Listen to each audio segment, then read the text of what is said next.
ஒத்த கல்லுல செதுக்கப்பட்டு 108 அடி உயரத்துல இந்த சிலை இவ்வளவு பிரம்மாண்டமா நிக்குதுன்னா அதுக்கு பின்னாடி பல்லாயிரக்கணக்கான மக்கள் பல வருஷமா உழைச்சிருக்காங்க. திருவண்ணாமலை மாவட்டம் சேத்துப்பட்டு என்ற கிராமத்துல 38,000 கிலோ எடையில ஒரு கல் எடுத்து அதுல விஷ்ணுவோட உருவத்தை மட்டும் செதுக்கி அந்த கல்லை பெங்களூருக்கு அனுப்பி வச்சிருக்காங்க. கிட்டத்தட்ட 240 டயர் இருக்கிற ஒரு வண்டியில அந்த கல்லை ஏத்தி அந்த வண்டி பெங்களூர் போய் சேர்றதுக்கு 6 மாசங்களுக்கு மேல ஆகியிருக்கு. ஏன்னா வெயிட் தாங்காம டயர் வெடிக்கிறது, ரோடு டேமேஜ் ஆகுறதுன்னு பல கஷ்டங்களை கடந்துதான் அந்த கல்லை கொண்டு வந்திருக்காங்க.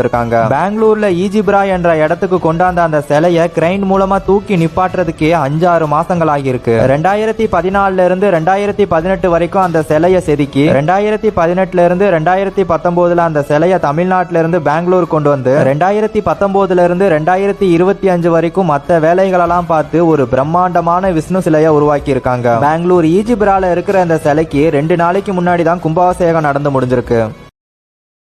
Download ShareChat.